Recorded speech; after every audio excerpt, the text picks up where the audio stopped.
Hey everyone, hopefully you are doing well today. This is Spooky from ArmoredTalk.com, your blog covering armored warfare news and information. I've been a little remiss in getting a video out this week, so last night I jumped into a LAV-300 for my first game.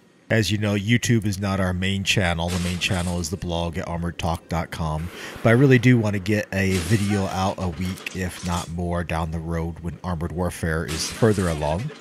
Something you might notice right off the bat in this game, if you look at the mini-map, is this is not your standard Armored Warfare battle. This is an encounter map. So there is only one base in the middle at E5. You can kind of see the white X with a circle around it. The two red marks in the upper left-hand corner and the two blue marks on the right-hand side along the 8 line are where the respective teams started from. The goal in this particular map style is to either cap or eliminate the enemy just like before, but it's a little bit unique in that both enemies are trying to cap or capture the same base. I believe the capture time is longer because of that, but I am not 100% sure on that. I didn't get a chance to test it out last night because I only got a handful of games in. You know, really with the base being in the middle there, I think that the high ground that the blue team or the team that starts out in the east has an advantage being able to take that high ground where I'm sitting now.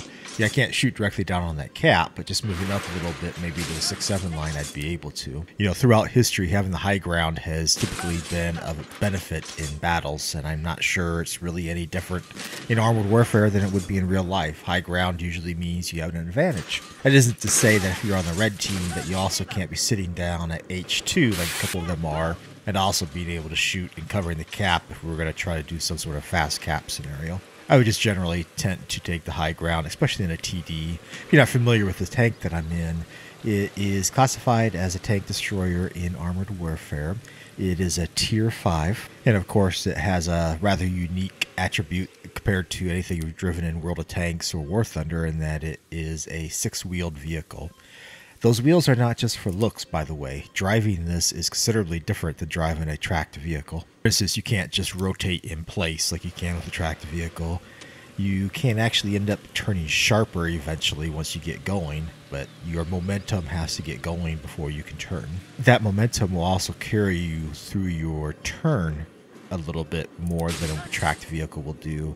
So it does take a little while to get used to driving a wheeled vehicle. You could tell in this particular game, the location that I deployed to ended up being a pretty good spot. I think that is actually a good spot even in a normal map style of play where there are two bases. A vehicle that can take advantage of being able to fire from a long distance is going to enjoy that location if they can remain unseen. You know, this is a TD, and if you're not aware of it, in Armored Warfare, TDs have a special ability.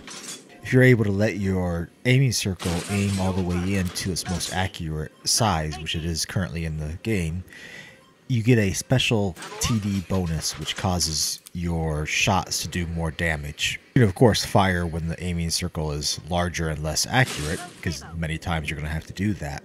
But if you are stationary and you can let that circle aim all the way in, you're really going to want that bonus. And the 300 without it does alpha damage of maybe 390, somewhere around there. And with the bonus of the TD, you can see that climb well into the 400s and occasionally 500. And I guess that really depends on which gun you're using.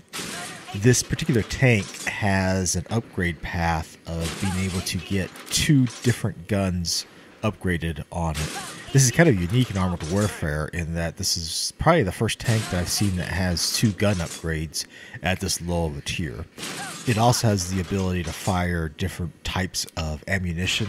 The top gun has the sable rounds, of course, which allow you to pin armor. I think the pin on it is about 258 millimeters, and it has the traditional high explosive HE. But you also have 2 additional ammo choices that you can select from.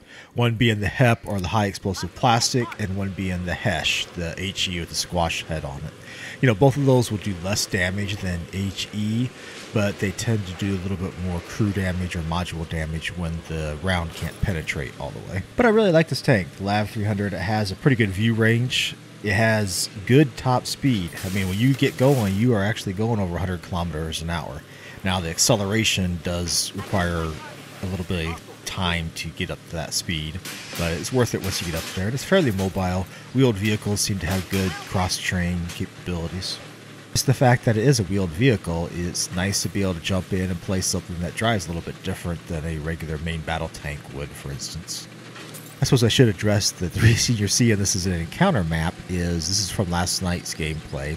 Armored Warfare extended the second test in early access by a few days, including this weekend, which is going to be a 24-hour weekend.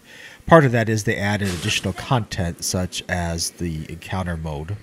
And this weekend will actually be a really good weekend to be playing because they have set it up so that they're going to double the amount of reputation or experience points you earn in battle and triple the normal amount of credits earned as you go ahead and play this weekend. So that's going to allow you to progress a whole lot faster.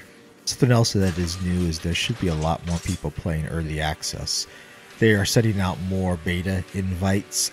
We at ArmoredTalk.com also have quite a few to hand out. So if you're a YouTube subscriber of mine and don't have access yet, please follow the link down below to our contact page on ArmoredTalk.com and shoot me an email and I'll make sure that you get a code. We'll be handing them out as long as they last.